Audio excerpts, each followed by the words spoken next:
Hello everybody, and welcome to something a little new on the channel, but I thought I might do something, a little different. This is a game review of a new game released by Gaijin Entertainment, the same folks who've released games you may have seen, such as Cuisine Royale, or their most popular being War Thunder. Today, in this video, I will personally give my opinion on the gameplay and the overall experience of this really, truly potential game. So, first impressions. I stumbled across this game from an advertisement on a YouTube video. Go figure. I would have skipped it and carried on with the video I was watching, but instead I decided to watch the ad through its entirety and see if the game looked intriguing or interesting. The game really actually brought my attention, that not only is it free to try, it's set in the Second World War time period, which I am very into. I was hooked from the start and immediately checked the game out. You go on the website, I downloaded it through the website, and it's linked in the description if you have a PC, if you would like to download it or give it a try. Now, I am no software or hardware developer or engineer, whatever you would call me, or someone like that, but off the bat, you can tell that it uses the same engine as other Gaijin games, such as War Thunder and Cuisine Royale. The engine is called the Gaijin engine, and I did do my research on it. It is the same engine as both those games. Though it could be the same engine, I really did keep my hopes up and play the tutorial. The tutorial is like any standard one, with teaching you the mechanics and weapon system. The weapon slots are sadly directly imported from Cuisine Royale, and there's a lot of similarities between the assets.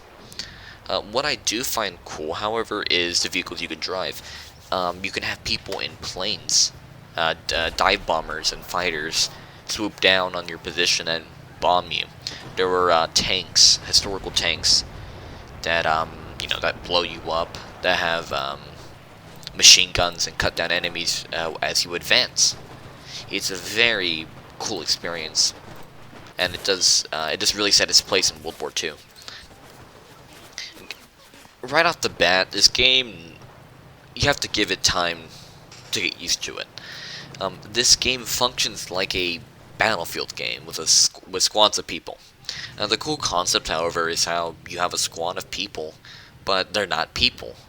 They're AI, and in a sense, whenever you die, your squad of bots that follow you around, you can play as them, you can respawn as them. Of course, they can die too, but you can respawn as them as they follow you. I find this very fun, personally. This can lead to, like, chaotic gunfights that you bring yourself right back into, and no time to run back to your position after you die. As you can see on the screen right now, you can see gameplay, and I'm hoping that it shows that concept here. There's only one game mode for now, and that's squads, and that's the game mode I just explained. There's also a similarity between this game and Battlefield 1 Operations. So inside squads, there are different game modes such as Conquest, and I forgot. I didn't get the name of the other one, but it's very similar to the 2016 game. If you've ever played it, Battlefield 1 Operations. The reinforcements are to take points and to push while the defenders try and deplete the attacking army's reinforcements. It's a very fun game, and a very fun game mode, because I personally do like Battlefield 1 Operations.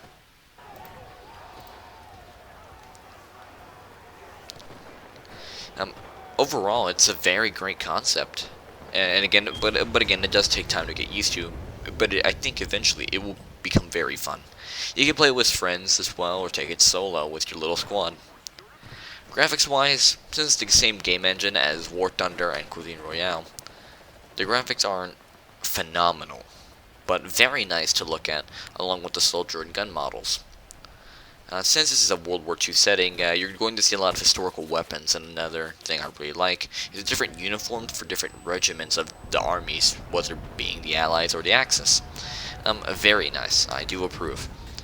Um, as you go along, you unlock different slots for your squads. You can add more people to your squads. I think you can customize them with different buffs and abilities. You can have, submachine gun squads, bolt action, semi-auto, different weapons, different regiments that have different skills, such as like sniper rifles or skirmishers with submachine guns. It's very cool, and it's a very good concept. I do like. There are some setbacks, however. Although this game is good, there are some setbacks due to the game being in the beta stage. Some mechanics don't quite work yet, such as gun glitches and the problems with planes and tanks. There are only 2 maps as well, that being the invasion of Normandy and the battle for Moscow, but more additions are planned later in its development and numerous updates.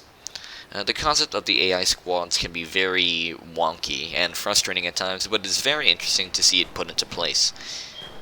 Of course, development needs to carry on to see more gameplay, and there is room for a lot of potential. Again, the concept of this game is very interesting to me, as being able to respawn as your squad.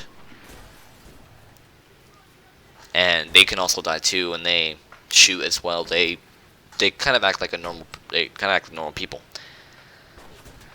The lobby is an 8 versus 8, but each person gets a squad of 5 people, so that's more like 40 versus 40. And that's again, it can make way for very good gunfights.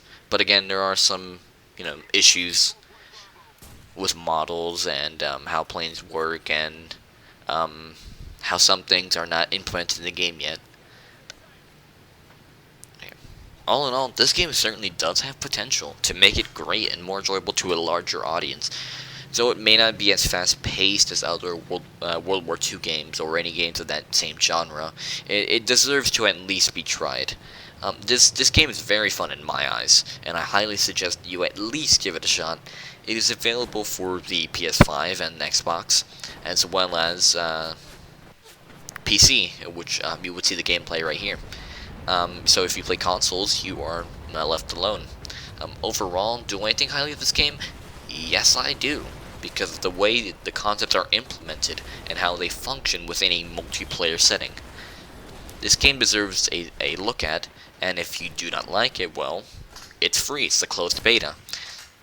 So, but again, it is in closed beta, so please do take it with a grain of salt. That's all I have to say about this game, and I hope you do have fun playing like I did. If you'd like more videos, like game reviews, or perhaps scripted videos like this, please make sure to give me a thumbs up or comment anything you would like to see on this channel. Anything like just any other concepts or any other videos I can make. See you in the next video, and I thank you for your time, or at least trying something new on this channel.